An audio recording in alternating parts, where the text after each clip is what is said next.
DGFI, NSI, SB, CID এদেরকে দিয়ে search করছে যে রফিকুল আমিন কোথায় আছে। সে আমাকে গণভবনে বসিয়ে রেখেছে। সে তার এত সাহস কোথায় পেল? তখন দেখা গেল যে সে রংপুরে কোন একটা অডিটোরিয়ামে প্রোগ্রামে কথা বলতেছে। তো তখন মনে করেন যে শেখ হাসিনা খেপে গেল। খেপে যাওয়ার পরে যে মামলা হইলো, মামলা হওয়ার পর তারা জামিনের জন্য আবেদন করলো, কিন্তু শেষ পর্যন্ত একদিন আগে কনফিউজড হলো যে না, জামিনটা আপনাদের কনফার্ম না। যখন কনফিউজড হলো যে জামিনটা কনফার্ম না, টাকা পয়সা অলরেডি দিয়ে দিয়েছে জামিনের জন্য, তো তখন অন্যান্য পরিচালকরা বললো যে রিস্ক নিয়ে যাওয়া দরকার নেই। আর রফিকুল আমিন বললো যে না, আমি কোনো অন্যায় করিনি, সেনাপ্রধান আমার সাথে আছে, হ্যাঁ আমরা জামিন পাবো। তো ওনারা 3 জন সারেন্ডার করলো, ঠিক আছে, ওনাদেরকে কারাগারে পাঠিয়ে দিল। আর বাকিরা কি করলো? হ্যাঁ, তারা তাদের মতো করে আস্তে করে নিজের জীবনের ঝুঁকি না নিয়ে তারা নিরাপদে চলে গেল। এটা হইল জেলখানা যাওয়া পর্যন্ত। এখন আপনি যদি আরো কিছু জানতে চান, তাহলে জেলখানায় গিয়ে কি ঘটনা ঘটলো আমি একটু বলতে চাই। ধন্যবাদ। আপনি আপনার কাছে জানতে চাইবো যে আপনি যেহেতু সিনিয়র মানুষ, আপনি ডেসটিনি 2000 লিমিটেড এর শুরুর লগ্ন থেকেই আছেন। আমরাকে সহযোগিতা করবেন, দর্শকদের সহযোগিতা করবেন যে ডেসটিনি 2000 লিমিটেড এর যে দীর্ঘ 12 বছর আমাদের সাবেক এমডি জেলখানাতে আত্মসমর্পণ করে যে কারণগুলা আমরা জেলখানা থেকে যে আমরা আইনি ব্যাকআপ পাইনি এবং কি কি কারণে ব্যাকআপ পাইনি, কি কারণে আমরা শুনেছিলাম কিছুদিন, আপনি সোশ্যাল মিডিয়াতে দেখবেন যে আমাদের সাবেক এমডি কিন্তু জামিন নিতে মানে ইচ্ছা পোষণ করেনি। এই বিষয়ে আপনি কি জানেন, একটু যদি আপনার দর্শকের সহযোগিতা করার জন্য বলতেন। জি জি, থ্যাংক ইউ ভাই। হ্যাঁ, এই বিষয়গুলা উনি যখন জেলখানায় চলে গেল, উনি ডায়াবেটিসের পেশেন্ট, ডায়াবেটিক্সের কথা বলে উনি মাঝে মাঝে বারডেমে আসতো। হ্যাঁ, কারা কর্তৃপক্ষের অনুমতি নিয়ে 1 মাস থাকতো, 15 দিন থাকতো, মাঝে মাঝে পিজিতে আসতো স্বাস্থ্য পরীক্ষা করানোর জন্য। তো সেখানে আমি আমার টিমের এক পিএইচডি কে নিয়ে ওনার সাথে দেখা করতে যাই। তখন তো আমাদের মনে হয় অনেক আবেগ, আমাদের গুরু জেলখানায় আছে, আমাদের মনে কোনো শান্তি নেই, অস্থির অবস্থা। এদিকে কোম্পানি চলতেছে না, আমাদের ইনকাম নাই, বাচ্চা কাচ্চা আছে, ছেলে পেলে আছে, সবাই অস্থির অবস্থার মধ্যে আছে। এরই মধ্যে আমাদের স্বপ্ন ভেঙে চুরমার হয়ে যাচ্ছে। পীরের জন্য মানুষ যা কিছু নেয়, পানি নিলাম, রুটি নিলাম, কলা নিলাম, আর অনেক কিছু নিলাম, নিয়ে পুলিশকে 500 টাকা দিয়ে পিজিতে দেখা করতে গেলাম। তো দেখা করতে গিয়ে দেখলাম একজন লোক জেলখানায় গেলে যে ধরনের আপসেট থাকে, যে ধরনের মনক্ষুণ্ণ থাকে, হ্যাঁ, বা মন খারাপ থাকে, বা তার মধ্যে হতাশা থাকে, হতাশার লেশ বিন্দু মাত্র ওনার মধ্যে নাই, চিহ্ন নাই। তখন আমার অনেকে সন্দেহ হইল যে কি ব্যাপার, একটা লোক যখন বিপদে পড়ে তখন সে আল্লাহ করে, হ্যাঁ, দুশ্চিন্তায় পড়ে, তার মেন্টালি একটা প্রেশার থাকে, হ্যাঁ, এই ধরনের কোনো ছাপ তার মধ্যে নাই। তার মধ্যে আরো হাই মোটিভেশন, এবং আমাদেরকে মোটিভেশন দিয়ে দিল। 10-12 মিনিট কথা বললাম, তো উনি আমাকে বললো যে আপনি আগামী সপ্তাহে আবার আইসেন, আমাকে বললো। তো আমি পরের সপ্তাহে আবার গেলাম। যাওয়ার পরে উনি বলল আমাকে যে আমার তো খুব দ্রুত জামিন হয়ে যাবে, জামিনের জন্য কিছু টাকা পয়সা দরকার। তো আপনি তো সিনিয়র মানুষ, আবার ঢাকার ছেলে, আপনি বললে তো হ্যাঁ টাকা পয়সা অনেকেই দিবে, আপনার টিমও আছে। আর আমি বের হওয়ার পরে, আমি দ্রুত বের হয়ে যাবো, বের হওয়ার পরে আমি এগুলা আপনাদেরকে মোটামুটি যদি লভ্যাংশ নেন সেভাবে দেবো, আর যদি কোর্স শেয়ার নেন আমি সেভাবে, আপনাদের যাতে ক্ষতিগ্রস্ত না হন আপনাদেরকে আমি পোষায় দিই। তো তখন আমি ওনার জি জি মুখের উপরে কিছু কথা বললাম যে বস, হ্যাঁ, এদিক থেকে কোম্পানি বন্ধ হয়ে গেছে, আমাদের ইনকাম বন্ধ, হ্যাঁ, তার মধ্যে ছেলে মেয়ে বাচ্চা কাচ্চা আছে, সংসারটা খরচ আছে, আমি বেকার কিন্তু সংসারে খরচ চলতেছে। তো বস, এটা আমার পক্ষে সম্ভব না, আমি টাকা পয়সা দিতে পারবো না। তো আমি চলে আসলাম। এরপরে উনি আমাকে আর ডাকে না, আমাকে আর ডাকে না। বাই দা বাই 6 মাস কি 8 মাস হবে, আমার এক মানিকগঞ্জের এক পিএইচডি, সে মারা গেছে, আল্লাহ তাআলা ওনাকে বেহেশত নসিব করুক। সে আমাকে বললো বস, আমি তো একটা কোম্পানির এমডি হয়ে গেছি। আরে কিভাবে হইলেন? রফিকুল আমিন স্যারের সাথে দেখা করছি, উনি আমাকে একটা অফার দিল যে আপনি 5 লাখ টাকা দেন, হ্যাঁ, আমরা নতুন কোম্পানি করতেছি, হ্যাঁ, তো ডেস্টিনি তো কবে আসে ফিরে ঠিক ঠিকানা নাই, তো আপনারা তো আর বসে থাকবেন না, আপনাদের ইনকাম দরকার, তো আমি আপনাকে একটা কোম্পানি এমডি বানিয়ে দিব, আপনি মোটামুটি শেয়ার হোল্ডার হিসেবে 5 লক্ষ টাকা নিয়ে আসেন। জি জি তো তার নাম অ্যাডভোকেট আব্দুল্লাহ, সে 5 লক্ষ টাকা দিয়ে দিল, দিয়ে সে এমডি হওয়ার পরে বিষয়টা আমাকে জানাইছে। তখন আমি বললাম যে আপনি আমার অ্যাসোসিয়েট পিএইচডি, আমাকে না জানায় 5 লক্ষ টাকা দিলেন? বলল বস কি জি বলেন, যেখানে রফিকুল আহমেদ, গুরু রফিকুল আহমেদ নিজে বলেছে তার কথা তো মিথ্যা হতে পারে না, হ্যাঁ তার কমিটমেন্ট তো আপনার ফেলিওর হইতে পারে না, আমি আপনার কাছে না জিজ্ঞেস করে আমার কাছে টাকা ছিল আমি দিয়ে দিয়েছি। আচ্ছা, এইভাবে শুরু হইলো বাণিজ্য। বাণিজ্য করতে করতে কি হইল, আপনার যারা মনে করেন, যদি এখানে একটা এক্সাম্পল দিয়ে কথা বলতে পছন্দ করি আমি, একটু একটু হ্যাঁ জি বলেন। বস, আমি একটু কথা বলি। ওখানে যে আপনার অ্যাসোসিয়েট যে 5 লক্ষ টাকা দিল, সে কোম্পানিগুলোর নাম কি বলেছিল আপনার অ্যাসোসিয়েট, বা কোন কোম্পানি আওতায় এই কতটি কোম্পানি করেছিল, বা কোনো আলোচনা হয়েছিল এই বিষয়ে? সে আমি তাকে ওভাবে জিজ্ঞেস করি, সে গেল শুধু বললো যে উনি 6টা সংগঠন করেছে, তো 6টা সংগঠনের মধ্যে একটা কোম্পানি আছে, হ্যাঁ আমি সেই কোম্পানির এমডি হিসাবে, সম্ভবত আপনার কোম্পানির নাম নাও ঠিক মনে নাই, কিন্তু ওই যে আপনার সোশ্যাল মিডিয়া ব্লু গ্রিন, হ্যাঁ তারপরে হচ্ছে জি জি ডিটুকে জি জি জি অ্যাসোসিয়েট, এই ধরনের কোনো কোম্পানি, ডিটুকে জি জি অ্যাসোসিয়েট, হ্যাঁ মনে আসছে, জি ঠিক আছে। জি জি জি ডিটুকে অ্যাসোসিয়েট, তাকে ইয়ে মালিক পক্ষের একজন বানাই দিল আর কি, হ্যাঁ জি জি এটা জি জি এমডি অথবা অন্য কিছু যাই হোক। হুম, মানে আপনার মালিক পক্ষের মধ্যে কোনো কোম্পানিতে 13 জন, কোনো কোম্পানিতে 17 জন, হ্যাঁ কোনো কোম্পানিতে আপনার 11 জন, এরকম ম্যানেজমেন্ট তৈরি করতো। সেই ম্যানেজমেন্টের জি মধ্যে তাকে ঢুকাই দিল টাকার বিনিময়ে। আর রফিকুল আমিন হইলো আপনার ইন্টারন্যাশনাল, হ্যাঁ ক্রিয়েটর বলতে পারেন ওনাকে। আমি যেহেতু উনি আমাদের সাবেক এক সময় গুরু ছিল, হ্যাঁ আমি ওনাকে মানে অন্য ভাষায় নিতে চাচ্ছি না, আন্ডার এস্টিমেট করতে চাচ্ছি না, হচ্ছে উনি হচ্ছে ইন্টারন্যাশনাল মানি ক্রিয়েটর, ঠিক আছে? তো উনি পৃথিবীর যে কোনো দেশ থেকে, ওনার ওনার এরকম একটা আছে, কনভিন্সিং পাওয়ার আছে, আপনি বলতে পারেন ইন্টারন্যাশনাল ইনফ্লুয়েন্সার, ঠিক আছে, মানি কালেক্টের ক্ষেত্রে। তো উনি সেভাবে টার্গেট করেছে কাদেরকে জানেন? উনি কিন্তু প্রথমে ডায়মন্ড পিএইচডিদেরকে টার্গেট করেছিল, যখন দেখতেছে না ডায়মন্ড পিএইচডি তো ওনার ব্যাপারটা জানে, ইন্টারনাল ব্যাপারটা, তখন উনি চলে গেল আপনার 1 সাইকেল, 2 সাইকেল, 3 সাইকেল, হ্যাঁ এরকম কিছু ডিস্ট্রিবিউটর। যেমন প্রধানমন্ত্রী যদি ধরেন আজকে তারেক রহমান, হ্যাঁ আজকে তারেক রহমান আগামী দিনের রাষ্ট্রনায়ক, তো তারেক রহমান যদি আমার মতো হজরত আলীকে ফোন দেয় একটা, হ্যাঁ উনি কিভাবে কথা বলতো, হ্যাঁ তারেক জি রহমান জি যদি জি আমাকে ফোন দেয় যে মিস্টার হজরত, আপনি কেরানীগঞ্জ থানার অমুক দায়িত্বে আছেন, আপনার সাথে আমার আগামীকালকে জুম মিটিং হবে রাতে, তাহলে আমার কি ধরেন মাথা ঠিক থাকবে? মাথা ঠিক থাকার কথা? না না না। আচ্ছা, রফিকুল আমিন সেম কাজগুলা করতো, হ্যাঁ হ্যাঁ একজন এক্সিকিউটিভরা ডেকে নিতে, ডেকে নিয়ে বলতো যে আপনার টিমে চৌখোশ, হ্যাঁ এরকম টাকা পয়সা আছে, হ্যাঁ চাইলে 5-10 লাখ টাকা দিতে পারবে, এখন কে আছে? বস অমুক আছে, আচ্ছা ঠিক আছে, ওনার ফোন নাম্বারটা আমাকে দেন। উনি রাত এরকম 10টার পরে, হ্যাঁ 11টার পরে, এরকম জিনের বাচ্চা আছে না, এক ধরনের জিনের বাচ্চা, শুনছেন তো নাম? জিনের জি বাচ্চারা জি জি গভীর রাতে ফোন দিয়ে তাহাজ্জুদ নামাজের কথা বলে, আল্লাহ রাসূলের কথা বলে, বলতে বলতে একটা পর্যায়ে বাড়িঘর বিক্রি করে টাকা নিয়ে যায়। তো আপনি ওনারা ধরতে পারেন এজ লাইক জিনের বাচ্চার মতো কাজ করেছে উনি, হ্যাঁ জেলখানায় বসে এরকম রাত 11টা 12টার সময় ওই 2 সাইকেল 3 সাইকেল এরকম ডিস্ট্রিবিউটর দেখে দেখে, যাদের কাছে মানি আছে, হ্যাঁ যাদের কাছে একেবারে কাঁচা পয়সা আছে, এরকম দেখে দেখে ফোন দিত যে আগামী শুক্রবারে আপনার সাথে আমার 10 মিনিটের সাক্ষাৎ আছে, হ্যাঁ আমি বারডেমে আছি অথবা পিজিতে আসি, আপনি অমুকের সাথে চলে আসবেন।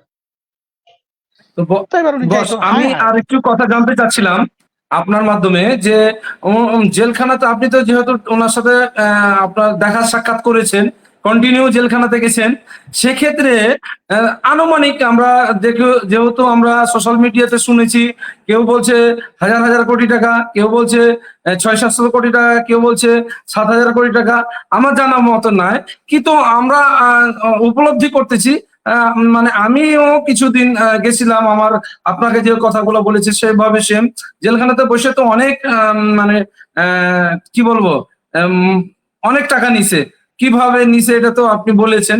সেক্ষেত্রে এখন উনি যে কমিটমেন্ট গুলো করেছিল মানে জেলখানাতে বসে সে কমিটমেন্ট গুলোকে ওই D2K অ্যাসোসিয়েটেড রক্ষা করেছে, বা আপনার অ্যাসোসিয়েটরা ওখানে মানি ব্যাক পেয়েছে বা লাভ সহ পেয়েছে কিছু, এটা আপনি যদি বলতেন। না, কিছুই পাইনি। আমার অ্যাডভোকেট তো পরে যে আপনার 20 সালে করোনার সময় মারা গেল হঠাৎ করে, এর আগ পর্যন্ত উনি কিছুই পায়নি।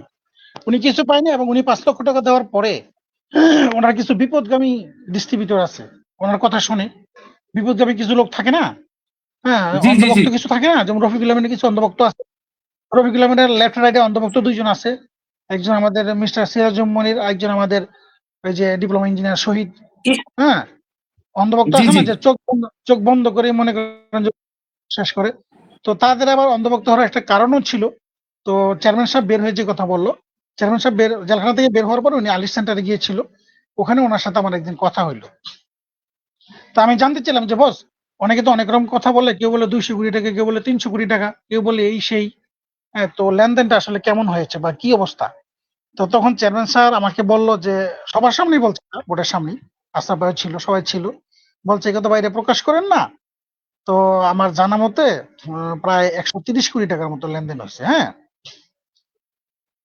130 কোটি টাকার মতো লেনদেন হচ্ছে, কিন্তু আমরা পাইছি হইলো টাকা কম। উনি যেখান থেকে টাকা নিয়ে আসতো, আইনা আমাকে একটা ডায়েরি দিয়েছে, লিখতাম, হ্যাঁ। তো আমরা মোটামুটি এই যে টাকা পাইছি, ধরেন 130 কোটির 1/3 আমরা পাইছি। তো 1/3 পাওয়াতে তো ওনার স্বাস্থ্যগত টাকা খরচ হয়েছে, জেলখানা টাকা খরচ হয়েছে, হ্যাঁ, এগুলা খরচ করে ফেলছে। আর মোটামুটি আপনার কয়েক কোটি টাকা ডেস্টিনি 2000 লিমিটেড মানি রিসিট দিয়ে কাটাই দিয়ে আচ্ছা তো 30 কোটি টাকা একটা হিসাব দিছে। আচ্ছা, আমি আমি আপনাকে আরেকটু হেল্প করি। আমরা সোশ্যাল মিডিয়াতে শুনেছিলাম যে 2 লাখের স্লিপ নিয়ে বের হয়ে মানে ফালাইছিল, সেখানে মোটামুটি ধরেন 700-800 কোটি টাকা এরকম কথাবার্তা শুনেছিলাম। যাই হোক, জানি না সঠিক কিনা।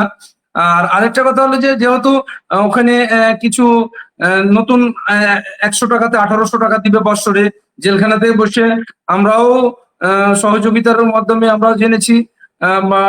আমাদের এখানে চাঁপাইনবাবগঞ্জ থেকে অনেক টাকা গেছে। যাই হোক, এই বিষয়টা নিয়ে তো গেছেই। এখন যে উনি যে কমিটমেন্ট গুলা করেছিল জেলখানাতে বসে, যে শেয়ার, এই বিষয়টা যে শেয়ার জেলখানাতে বসে, উনি তো একজন কোম্পানির শেয়ার হোল্ডার, কি উনি কি কোম্পানির শেয়ার দিতে বা ডিস্ট্রিবিউটরের কাছে টাকা নেওয়ার বিনিময়ে কি দেওয়া, এটা যুক্তিযুক্ত কতটুকু মনে করেন? আচ্ছা, ধন্যবাদ আপনাকে। বাংলাদেশের যে আপনার সংবিধানে আমি যাই, সংবিধান অনুযায়ী কোনো লোক যখন কাস্টডিতে থাকে, কাস্টডি মিনস হচ্ছে জেলখানায় থাকে, তখন জেলখানায় বসে থেকে তার কোনো বক্তব্য, তার কোনো কথা, তার কোনো লেনদেন, তার কোনো ব্যবসা সম্পূর্ণ অবৈধ। এটা বাইরে গ্রহণযোগ্য না, এবং বাইরে এটা বৈধতা পাবে না। রাষ্ট্র যদি জানে, তার বিরুদ্ধে ফৌজদারি আইনে আবার নতুন করে মামলা করতে পারবে। এটা হচ্ছে আইন, এটা আইনের কথা। জি উনি জি সেই আইনকে বৃদ্ধাঙ্গুলি দেখাইছে, বৃদ্ধাঙ্গুলি দিক উনি যেটা করেছে, উনি কিছু ডিস্ট্রিবিউটরকে বলেছে যে আমরা বাসমতি চাউলের প্রজেক্ট করতেছি, সেখানে এত কোটি টাকা লাগবে, আপনি এইভাবে শেয়ারটা নিতে পারেন। লক্ষ লক্ষ টাকা হাতিয়ে নিয়েছে। কাউকে বলেছে আমরা পাহাড়ের উপরে মাছের চাষ করব, ঠিক আছে, এই প্রজেক্টটা নিয়েছে। কাউকে বলেছে আমরা আপনার নতুন ওই যে একবার যখন আপনার মাল্টি ট্রি প্লান্টেশনের যখন হইলো, রায় হইলো, হ্যাঁ, ট্রি প্লান্টেশনের যে একটা রায় হলো, 12 বছরের সাজা হইলো, এবং প্রায় 4,500 কোটি টাকা জরিমানা হইলো, কিন্তু 2800 কোটি টাকা সরকারি কোষাগারে জমা দিতে হবে গাছ বিক্রি করে। টাইম কত? 6 মাস। তখন উনি ওই গাছের প্যাকেজ গুলো আবার রিসেল করা শুরু করলো। জি, হ্যাঁ, যে এটা গাছ তো শুনেছি, এখন আমি এটা কাটতে সোশ্যাল পারতেছি না, আমি তো মিডিয়াতে জেলখানার ভিতরে। 50,000 টাকা করে বিক্রি করেছিল। আপনার, হ্যাঁ, 25,000 টাকা করে বিক্রি করছে। এবার আপনি যে কটা শেয়ার নিতে 50,000 পারেন। টাকা প্যাকেজ, হ্যাঁ, 50,000 কেউ টাকা করে বস। 25,000 দিচ্ছে, কেউ ওটা তো আমি আমি আমি আরেকটু 50,000 টাকা দেখি দিচ্ছে। যে হ্যাঁ, বস, এখানে একটু আপনাকে ইন্টারফিয়ার করি। এখন সোশ্যাল মিডিয়াতে রফিকুল আমিনের দালাল গোষ্ঠী বলতেছে যে 2000 মানে 2022 সালের পরে বোর্ড আসছে, কিন্তু ওনারা লিখিচ্ছে সোশ্যাল মিডিয়াতে যে 2022 সালে আশরাফুল আমিন এবং চেয়ারম্যান বোর্ড মহোদয়ে এই টাকাগুলো নিয়েছে, কিন্তু ঘটনাটা তো অন্যখানে 16 সাল থেকে 18 সালের মধ্যে, কিন্তু কেন 22 সালে লিখছে ওনারা, এটা আমার কাছে বোধগম্য নয়। আপনি কি মনে করেন? আমি একটু পরিষ্কার করি। 22 সালের 1 সেপ্টেম্বর 173/22 যখন রায় হইল, জি হ্যাঁ, আমরা যখন হাইকোর্টে গেলাম, হাইকোর্ট কিন্তু আমাদেরকে বোর্ড দিত না।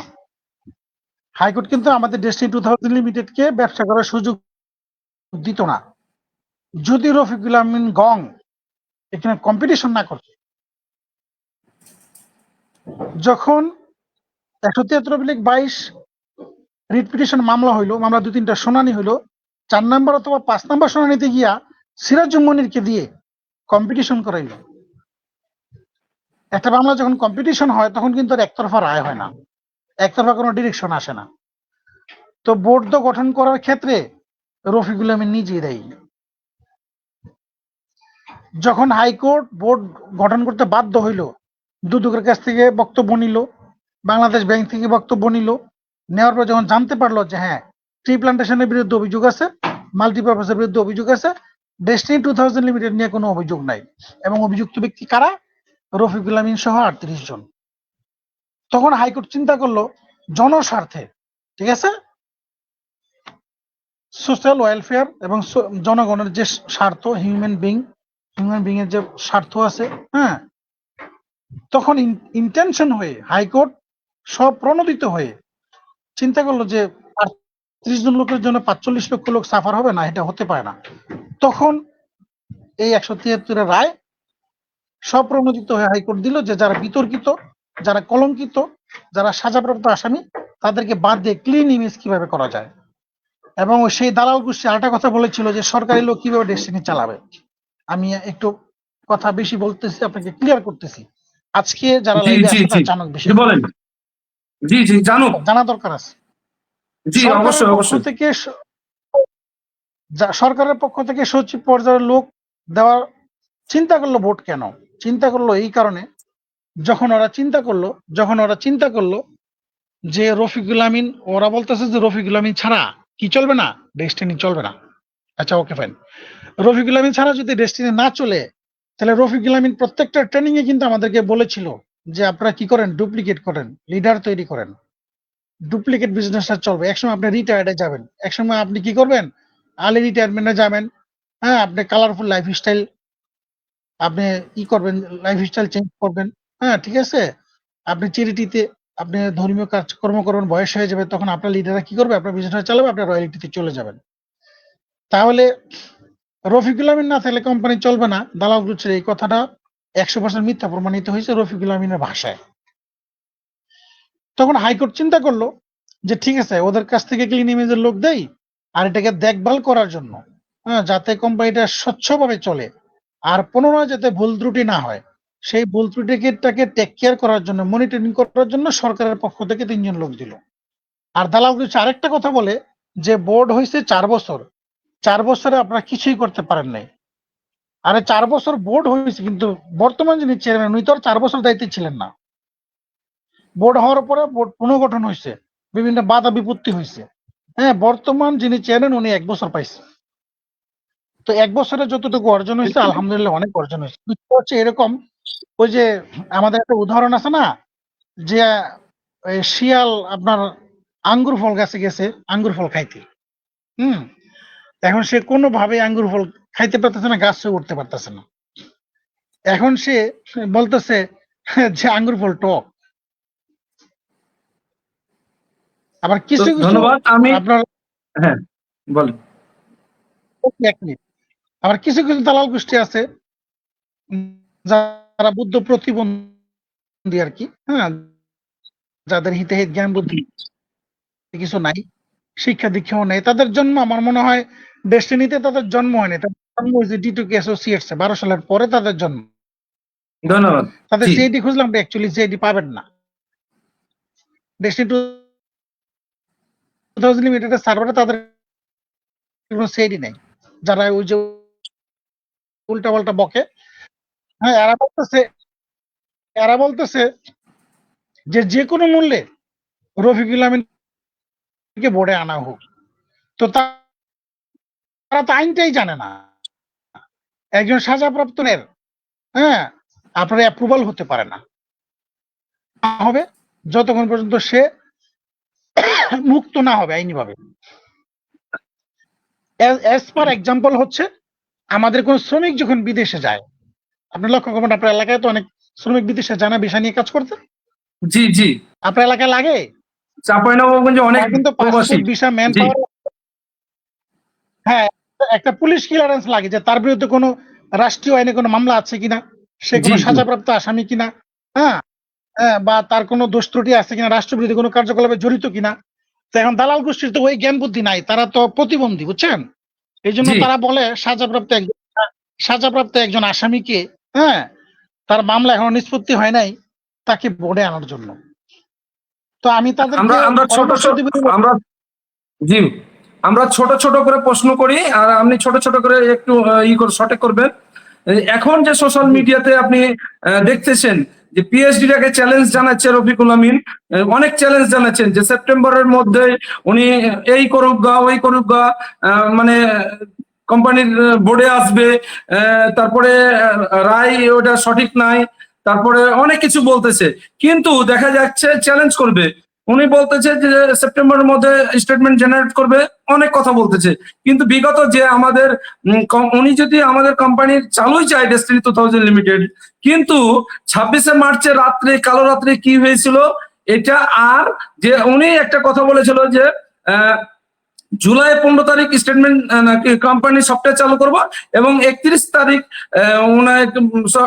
স্টেটমেন্ট জেনারেট করবে, এবং ওই যে কথোপকথন বিষয় নিয়ে যে জোর করে হলেও সেপ্টেম্বর মাসে উনি কোম্পানির ডাইরেক্টরের পদে নিবে এবং চেয়ারম্যান নিবে, এই বিষয়ে যদি আপনি একটু শর্ট মানে টাইমে বলতেন। ওকে, থ্যাংক ইউ আপনাকে। তো প্রথমত হইল একজন মানুষের প্রতি মানুষের বিশ্বাস হারিয়ে যায় একটা সময়, কখন সে বারবার কমিটমেন্ট ফিল করে। তো রফিকুল আমিন জেলখানায় বসে উনি বলল, একটা বক্তব্য দিল যে মাননীয় বিচারক সাহেব, আপনি আমাকে জামিন দিলেও আমি টাকা ফেরত দিব, জামিন না দিলেও টাকা ফেরত দিব। এই কথাটা শুনেছিলেন আপনি? জি, আমি শুনেছিলাম। জি, এই কথাটা 5ই সেপ্টেম্বর, একটা জামিন হওয়ার কথা ছিল 5ই সেপ্টেম্বর 2024, এর 2 দিন আগের কথা এটা। যে জামিন হলো না, নভেম্বরে ডেট হইলো, নভেম্বরে রায় লেখা হয়নি, 15ই জানুয়ারি উনি বের হইলেন। বের হওয়ার পরে 2 দিন পরে উনি যদি আমাদের কথা চিন্তা করতেন, তো তখন উনি সর্বপ্রথম ডাকতেন আমাদেরকে, পিএইচডি দেরকে। কারণ অবশ্যই পিএইচডি সবচেয়ে বেশি দায়বদ্ধ, ডায়মন্ড সেটেল, তারা অনেক ইনকাম করেছে, তাদের অনেক যোগ্যতা আছে, তারা বিভিন্ন জায়গায় সেটেল হয়ে গেছে। সবচেয়ে ভুল করছি হচ্ছে আমরা যারা পিএইচডি টাকা নিয়ে আসছে দিছি, আমাদের দায়বদ্ধতা আছে, মানুষের কথা শুনতে হয়। তো উনি আমাদেরকে ডেকে বলতে পারতো যে বিগত দিনে যা হয়েছে চলেন আমরা একসাথে বিজনেসটা করি। তাহলে কিন্তু বর্তমান যারা বোর্ড আছে তারাও ওনাকে সহযোগিতা করতো, আমরাও সহযোগিতা করতাম, উনিও সহযোগিতা পাইতো, আমাদের কোম্পানি কিন্তু দাঁড়ায় যেত। তো উনি জেলখানায় বসে যে একনায়কতন্ত্র করছে, আশরাফ ভাইকে জোর করে উনি সিইও থেকে বাদ দিছে, বাদ দিয়ে কোম্পানিটা বন্ধ করে রাখছে এবং বলছে ডেস্টিনি 2000 লিমিটেড যদি কখনো চালু হয় রফিকুল আমিনের হাত ধরে চালু হবে, আর না হবে না। বিকল্প হিসাবে উনি ডিটুক অ্যাসোসিয়েটস তৈরি করছে। তো এখন আমি যে কথা বলতেছিলাম আপনার প্রশ্নের আলোকে, যে উনি সেপ্টেম্বরে বলছে কোম্পানি যে কোনো মূল্যে চালু করবে, উনি জানুয়ারি মাসে বের হইতে বলছে আমাকে 1 মাস সময় দেন, আমি মার্চ মাস থেকে টাকা ফেরত দেবো। কি বলছে না? জি জি, এটা সোশ্যাল মিডিয়াতে আসছিল যে মার্চ মাসের মধ্যে কিছু কিছু মানুষকে টাকা ফেরত দিব। এই কারণে আমরা অনেক চাপে আছি, আপনিও চাপে আছেন, আমরা সকল ডিস্ট্রিবিউটর বলতেছে, ইনভেস্টর বলতেছে যে আমরা টাকা ফেরত দাও, যেহেতু উনি বলেছে, এখানে আমাদের বিভ্রান্তিতে ছড়াচ্ছে। জি বলেন। জি জি, আমাদের টিমের অনেক ক্ষতি হয়েছে, আমরা মাঠ পর্যায়ে গিয়েছিলাম, ওখান থেকে আবার ব্যাক করে চলে আসছি। এরপর যখন মার্চ আপনার বোর্ড যখন কি করলো, বোর্ড যখন কার্যক্রম শুরু করে দিল, সার্ভার ওপেন করলো, আমাদের প্রোডাক্ট রেডি হয়ে গেল, আমাদের স্টেটমেন্ট জেনারেট হবে, এমএলএম লাইসেন্সের জন্য আবেদন জমা দিয়ে গেল। যখন এমএলএম লাইসেন্সের আবেদন দিয়ে দিল, তখন ওনার মাথা গরম হয়ে গেল, আরে কোম্পানি চালু হয়ে যাবে, আমি তা বাদ পড়ে যাব।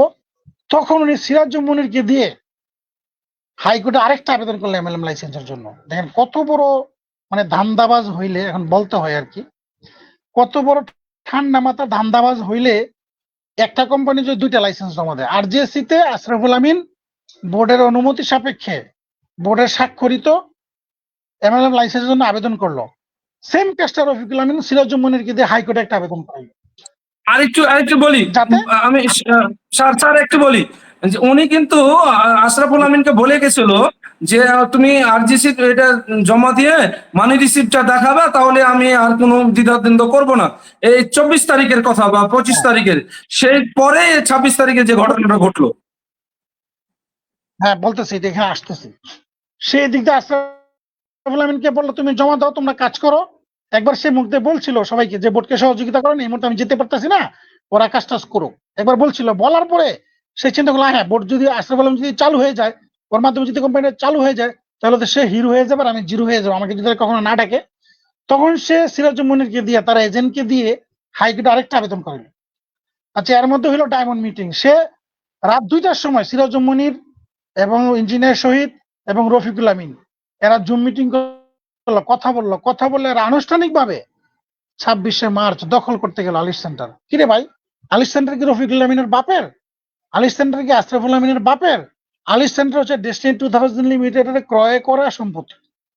এখানে সবাই আসতে পারবে।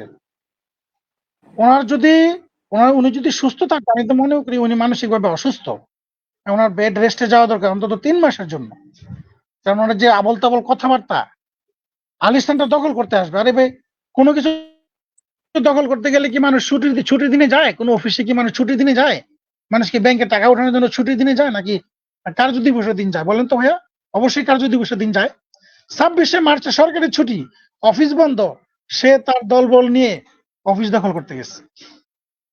এখানে আশরাফুল আমিন সাহেব চমৎকার একটি ভূমিকা পালন করেছে এবং সাহসিকতার পরিচয় দিয়েছে।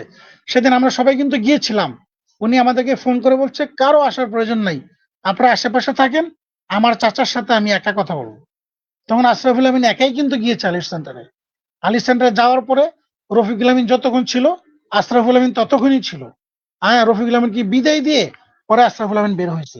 তাহলে এখানেও কিন্তু তারা ব্যর্থ হয়েছে। এটা হলো এখানে আরেকটু 26শে মার্চের আপনাকে ঘটনা। বস আরেকটু ধরাই দিই। ওই যখন ইঞ্জিনিয়ার শহীদ এবং ওনার লেসপেন্সার যারা দালাল গোষ্ঠী কোম্পানির বন্ধ করার যে পরিকল্পনা নিয়ে গেছিল, বা তালা মারবে, কয়টা তালা মারবে, কোন গেটে তালা মারবে, সেটা জন্য মনে করেছে, এটা ভিডিওটা অডিওটা ফাঁস হয়েছিল। সেক্ষেত্রে ওখানে বের হওয়ার পরে হ্যাঁ, ইঞ্জিনিয়ার শহীদ বলেছে নো স্টেটমেন্ট, নো মানে এনএফসি। তাহলে এই কথাটা বুঝছেন, যেখানে নো স্টেটমেন্ট মানে আপনারা স্টেটমেন্ট চাই না, কারণ চাইলে কোম্পানি চালু হবে। তাহলে কি বোঝায় যে কোম্পানি বন্ধ থাকুক, এটা ওনারা চাই। কারণটা কি এই যে বলেন? কারণটা স্বার্থ। আশরাফুল আমিনের মাধ্যমে যদি কোম্পানিটা শুরু হয় আর বর্তমানে বোর্ড যদি আগায় যায়, তাহলে রফিকুল আমিনের মামলা শেষ হইতে আরো 5-10 বছর লাগবে। এর মধ্যে তো সে জিরো হয়ে যাবে। এবং আরেকটা গোপন গোপন খবর আপনাকে বলি, যে ডেস্টিনি 2000 লিমিটেড যদি চালু হয়ে যায়, সমস্ত বাংলাদেশের লিডাররা যদি কাজ শুরু করে, তখন ওই যে কমিশন বাণিজ্য হয়েছে, জামিন বাণিজ্যের নামে যে কমিশন বাণিজ্য করেছে সিরাজুল মনির আর হচ্ছে জি ইঞ্জিনিয়ার ওই শহীদ, জেলখানাতে সেগুলো বসে ফাঁস হয়ে কমিশন যাবে, বাণিজ্য, সবাই টাকা এবং পয়সা না জেলখানাতে বসে কমিশন বাণিজ্য, হ্যাঁ, 100 টাকা, সবাই 1800 টাকা, তারপরে আপনার ওই কোশিয়ার নামে যে প্রতারণা ভাবে হাজার হাজার কোটি টাকা আত্মসাৎ করেছে, এটা তো উন্মুক্ত হয়ে যাবে। জি বলেন। এটা উন্নত হবে। এবং লিডাররা ডিস্ট্রিবিউটররা তখন আপনার সিরাজুল মনিরকে এবং ইঞ্জিনিয়ার শহীদকে রাস্তায় ধরবে, রাস্তায় ধরে টাকা চাবে, মারধর করবে। ঠিক আছে, তখন তাদের গোপন কথা ফাঁস হয়ে যাবে, তখন তাদের স্বার্থে আঘাত লাগবে। আর রফিকুল আমিনের যে স্বৈরতন্ত্র, হাসিনা মার্কা যে ফ্যাসিস্ট মনোভাব, হ্যাঁ, সেটাও প্রমাণিত হয়েছে। তা না হলে ডেস্টিনি 2000 লিমিটেড চালু হইলে তো রফিকুল আমিন আর কিছু না হোক, সে তো একজন শেয়ার হোল্ডার নাকি? ডেস্টিনি জি 2000 লিমিটেড যদি ইনকাম হয়, শেয়ার হোল্ডার হিসেবে তো সে টাকাটা পাবে। তো সে বিরোধিতা করবে কেন? সে বিরোধিতা করার কারণ এটাই, তার লেফট রাইটে সিরাজুল মনির আর ইঞ্জিনিয়ার শহীদ আছে, আর রফিকুল আমিন টাকা নিয়েছে। এই 3জনকে জনগণ ধরবে যে আমাদের টাকার হিসাব দাও, আমাদের টাকা ফেরত দাও। বস, তারপর আমি সে কি আমি করলো? আপনার কাছে আরেকটু জানতে যেমন মার্চ চাচ্ছি। মার্চ জি জি জি, বলেন। এক আমি মিনিট। আপনার কাছে আরেকটু জানতে চাচ্ছি, এরপর সে কি বললো? জি, আমি একটা কথাটা বলি, আমি একটু জানতে চাচ্ছি কোনটা, যে ডেস্টিনি 2000 লিমিটেড কোম্পানি করা মানে বন্ধ করার, ওনারা বন্ধ থাকলে ওনারা খুব খুশি, কারণ ওরা কমিশন বাণিজ্য করতে পারবে। কিন্তু এই যে আমাদের সেন্ট্রাল পিএইচডি ফর্মের নামে আমাদের সেন্ট্রাল পিএইচডি ফর্ম আছে, তারপরেও ওনার যে এখন টাকা কোনো রকম ক্যাশ ক্যাপিটাল হচ্ছে না, তার জন্য ওনার সেন্ট্রাল পিএইচডি নামে ফর্মের নামে 5,000 টাকা করে এটা একটা কথা। এবং ওনারা বলছে পিএইচডি রাকে চ্যালেঞ্জ করেছে যে এই সেপ্টেম্বরে, এই বিষয়টা একটু যদি আপনি শর্ট টাইমে বলতেন। হ্যাঁ, এটা হলো সেন্ট্রাল পিএইচডি ফর্ম তো আছে। হ্যাঁ, জি আমরা দীর্ঘদিন থেকে সংগ্রাম করছি। এখন রফিকুল আলম চিন্তা করছে যে এখন তার কমিশন কোথাও থেকে আসে না। ডিটুকে অ্যাসোসিয়েটস বন্ধ, 6টি সংগঠন বন্ধ। জনগণ পার্টি এখানে মাত্র 120 টাকা 30 টাকা এটা দিয়ে তো হচ্ছে না। ওনার খরচ তো অনেক বেশি। হ্যাঁ, একটা বড় মাছ তো বড় বড় খাবার খায়, তাই না? তো এখন উনি জি জি চিন্তা জি করতেছে যে এখানে 2, 4, 500 পিএইচডি কে যদি সংগ্রহ করা যায়, আর সেখান থেকে যদি 5,000 টাকা করে নেওয়া যায়, তাহলে আরো মোটামুটি 6 মাস 1 বছর উনি সুন্দর করে চলতে পারবে। এবং ওনার যে লেফটেটে যারা আছে, হ্যাঁ, এরা এখান থেকে কমিশন নিবে। ঠিক আছে? কিন্তু উনি এটা তো জি জি চিন্তা করতেছে না যে আমি যেভাবে ওদেরকে সংগ্রহ করব, এরা আইসা যদি আমাকে গলা টিপে ধরে যে আমাদের আগের টাকাগুলো ফেরত দাও, তখন আমি কোথায় যাব? উনি পজিটিভলি চিন্তা করতেছেন, নেগেটিভ চিন্তাটা করতেছেন না। এই যে জনগণ পার্টি করেছে, ওনার কিছু অন্ধভক্ত দালাল গোষ্ঠী আছে, তারা তো বিপদের মধ্যে আছে। কেউ 5 লাখ টাকা দিয়েছে, কেউ 10 লাখ টাকা দিয়েছে, কেউ 40 লাখ টাকা দিয়েছে। একজন আমার কাছে অভিযোগ দিয়েছে 43 লক্ষ টাকা দিয়েছে। সে দিয়েছে ওই যে আপনার পাহাড়ের উপরে মাছের চাষ হবে আর বাসমতি ধানের প্রজেক্ট হবে, সেখানে সে 43 লক্ষ টাকা দিয়েছে। যখন সে টাকা ফেরত দেওয়ার জন্য চাপ দিয়েছে রফিকুল আলমীকে, ইঞ্জিনিয়ার শহীদকে, তখন তার জেল খাটেছে সেই লোক এখন মানে হয়ে আপনার প্রতিষ্ঠিত হয়ে এবং উপায়ন্তর না দেখে এখন সে দুবাই প্রবাসী। আচ্ছা, ধন্যবাদ। আর আরেকটু আরেকটু বিষয়টা আপনাকে অবগত করি, আপনার জানা আছে কিনা যে আমাদের সাবেক এমডি কিন্তু এই বোর্ডের বিরুদ্ধে চলে যাচ্ছে বারবার যে এটা অবৈধ, কিন্তু ওই রায়ের কথাটা উনি কিন্তু চ্যালেঞ্জ করছে না, কারণ রায়ে মানে বিভ্রান্তি ছড়াচ্ছে। কিন্তু আমরা জানি যে 173/22 যে রায়টা আছে, সেই রায়েরটা উনি আমাদের যে বোর্ড চেয়ারম্যান আছে, উনি কিন্তু একজন ব্যারিস্টার, উনি ওনাকে বলেই দিয়েছে যে আপনার সাথে কথা বলবো না, আপনি যদি কথা বলতে চান আপনি একজন ব্যারিস্টার নিয়ে আসেন, লয়ার নিয়ে আসেন, আপনার রায়ে যে কথাটা লেখা আছে, তাহলে উনি তো জ্ঞানী লোক। কারণ এই যে কথাটা বিভ্রান্তিকর কথা ছড়ায় এর মধ্যে, কারণ উনি চাচ্ছে না যে ডেস্টিনি চালু হোক। এই যে বিভ্রান্তিকর কথা নিয়ে কথোপকথন নিয়ে আন্দোলন পক্ষ বিপক্ষ এখন চিন্তা ভাবনা করতেছে যে এভাবে যদি চালিয়ে যায় তাহলে এই পিএইচডি মিটিং এর নামে, এক্সিকিউটিভ মিটিং এর নামে, ডায়মন্ড মিটিং এর নামে এইগুলা প্রতারণা করছে। কিন্তু এই যে মানে কয়েকদিনের মধ্যে উনি বারবার চ্যালেঞ্জ করছে পিএইচডি রাকে, কিন্তু আমাদের পিএইচডিরা আমি ব্যক্তিগত কিছু নাম করে 14-15 জনের নামের মধ্যে আমাকেও রেখেছে। সেখানে আপনি জানেন যে ওনার যে অপকর্ম কিছু প্রকাশ হয়েছে, কারণ ওই যে ইউসুফ মিয়াজি কিন্তু প্রকাশ করেছে খারাপ একটা বিষয়, আমরা চাচ্ছি না যে এটা মুখে আনি। তো এই বিষয়গুলো নিয়ে যে বিভ্রান্তি চলেছে আমার। জি বলেন। জি জি ওই যে আপনি ইউনুসের কথা বলতেছেন। জি জি জি ইউনুস তালুকদার, হ্যাঁ, ইউনুস মিয়াজি। ইউনুস তো জি মিয়া, সে তো হলো দ্বিমুখী সাপের মতো। সে কিন্তু প্রথমে আমাদের সাথে কাজ করছে, বোর্ডের সাথে জি জি জি কাজ জি করে সে তখন আমাকেও অফার পোস্ট করছে। দিছে। জি জি জি সে তখন পোস্ট দিত বোর্ডের পক্ষে। সে বলতো আপনি আলিফ সেন্টারে আসেন, হ্যাঁ, আমরা আরেকটা বিপ্লব ঘটাবো, হ্যাঁ, খুব শীঘ্র রফিকুল আহমেদের আপনার মুখোশ উন্মোচন হয়ে যাবে, হ্যাঁ, বোর্ডের মাধ্যমে আমরা আমাদের সমস্ত বিনিয়োগ ফেরত পাবো, এই কথা কিন্তু সে বলতো।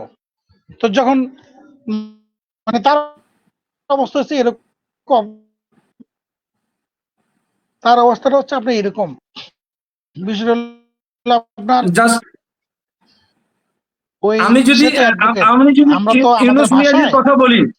জি বস, বস ইউনুসের কথা যদি বলি, অ্যাডভোকেট ইউনুসের কথা, মেয়েদের কথা, তাহলে দেখবেন যে ওনার তো টাকা দিয়েই কিন্তু ম্যানেজ হয়েছে। 26শে মার্চে উনি কালো রাত্রির রোজা অবস্থায় উনি অনেক কথা বলেছিল রোজার মাসে, এটা আমার ভিডিও বা কথোপকথন শুনেছি, সারা রাত ঘুমাতে পারি নাই। সেক্ষেত্রে আমি শুনেছি, আর আমি নিজেও শুনেছি, কথা শুনেছি। কিন্তু এখন ওনার হয়তো ক্যাশ ক্যাপিটাল উনি দালাল গোষ্ঠী বা ওনারা পাচ্ছে না, তার জন্য এটা প্রকাশ করলো নাকি।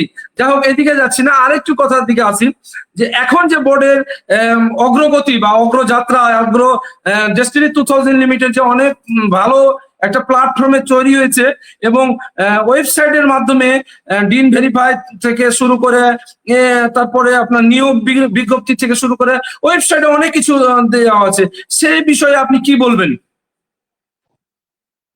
সকল ডিস্ট্রিবিউটর বা পিএসডির সে বিষয়ে আমি বলবো এক্সিকিউটিভের ক্ষেত্রে তারাকে কি করণীয়? জি, যে সে বিষয়ে আমি বলবো এটা বলার আগে আমি চেয়ারম্যান মহোদয়ের সম্বন্ধে একটু কথা বলি। চেয়ারম্যান জি, মহোদয় অনেক বিচক্ষণ লোক, উনি অত্যন্ত যোগ্যতা সম্পন্ন লোক, বর্তমান যিনি চেয়ারম্যান আছেন, এবং উনি জি, অনেক জি, জি, আন্তরিক। হ্যাঁ, তখন কোর্টে আপনার করি, উকিল নোটিশ করি, কাউকে যখন উকিল নোটিশ করি, হ্যাঁ, সতর্ক বাণী দেই, তো সে পাওয়ার পরে আমরা যখন চিঠিটা লিখি, উকিল নোটিশের মধ্যে লিখি যে আপনি এই পত্র প্রাপ্তির 7 দিনের মধ্যে বা 15 দিনের মধ্যে আপনার উকিলের মাধ্যমে আমার সাথে যোগাযোগ করবেন। আমরা কিন্তু কখনোই বলি না আপনি আমার, না, এটা ব্যক্তিগত বিষয় থাকে না, তখন উকিলের মাধ্যমে যোগাযোগ করতে হয়। তো ব্যারিস্টার প্রশান্ত ভূষণ বড়ুয়া উনি মহোদয় যে কথা বলেছেন রফিকুল আমিনকে, এটা 100% রাইট, লিগ্যাল কথা বলেছেন। হ্যাঁ, যে আপনি যদি কোনো কথা বলতে চান আমার সাথে, তাহলে আপনি একজন লয়ারের মাধ্যমে আমার সাথে কথা বলতে হবে, আমি আপনার সাথে সরাসরি কথা বলতে পারি না। এটাই হচ্ছে আইনের কথা। এখন আমার কথা হচ্ছে, উনি তো আপনার মার্চের পরে বলছে জুন জুলাই, জুনে শুরু হবে, জুনের পরে বলছে জুলাইতে শুরু হবে। হ্যাঁ, জুলাইতে, হ্যাঁ, 15ই জুলাই সার্ভার ওপেন হবে, অত সার্ভার তো ওপেনই আছে, তা নতুন করে ওপেন করার কিছু নাই। আমি সকলের উদ্দেশ্যে বলবো, যারা আমাদের, বিশেষ করে আমাদের ডিস্ট্রিবিউটর, স্টেক হোল্ডার, যারা যেখানে আমি আপনাদেরকে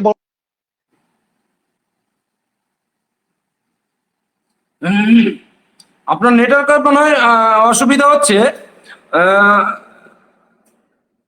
নেটওয়ার্কের প্রবলেম হচ্ছে। যা হোক, আমি কথাটা কিছু বলি, কারণ উনি যে ডেস্টিনি 2000 লিমিটেডের যে আমাদের বোর্ড চেয়ারম্যান আছে, সে বোর্ড চেয়ারম্যান ডেস্টিনি 2000 লিমিটেড যখন আমাদের আশরাফুল আমিনকে সিইও দেয়, তার সেদিনই আমাদের বৈশাখী, উনি কিন্তু আবদার করছে যে বৈশাখী চ্যানেল আমাকে এমডি দিলেই হবে। সেখানে ওই একই দিনে একই রেজুলেশনে রফিকুল আমিনকে ডেস্টিনির বৈশাখী চ্যানেলের 6 মাসের জন্য এমডি পদ দিয়েছে। এখন উনি যে এমডি পদ পেয়েছে এবং আশরাফুল আমিনী সিইও পদ পেয়েছে, সেখানে উনিও বলছে যে না, উনি স্বৈরাচার স্বৈরাচার হলে কেন আপনার বৈশাখী চ্যানেলের বা বৈশাখীর এমডি পদে থাকছেন? 6 মাসের জন্য যেহেতু দিচ্ছেন, আপনি স্বৈরাচারের কেন আপনি পদ, মানে পদ দিচ্ছে, বসাচ্ছে, তাহলে কেন নিচ্ছেন? তাহলে আপনি নিজেও স্বৈরাচার হচ্ছেন না কেন? তাহলে এইখানে কি বোঝা যায়?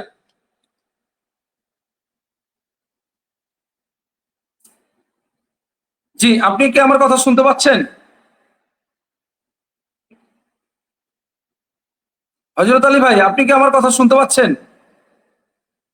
যা হোক, নেটওয়ার্কের প্রবলেম মনে হয়। হযরত আলী ভাই, জি বলেন।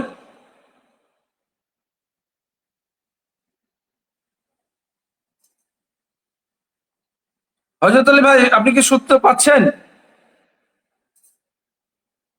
জি বলেন, হ্যাঁ।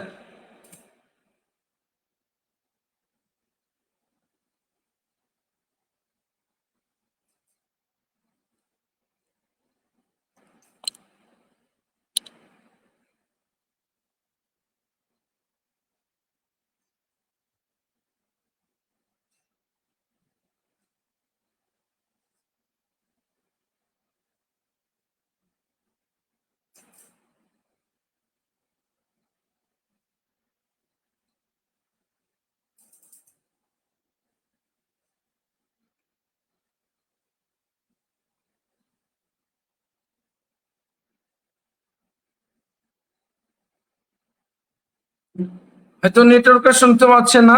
আমি কিছু প্রাসঙ্গিক কথা বলি। ডেস্টিনি 2000 লিমিটেডের যে আমাদের ওয়েবসাইট হয়েছে, এই ওয়েবসাইটের, হ্যাঁ অজিত আলী ভাই শুনতে পাচ্ছেন?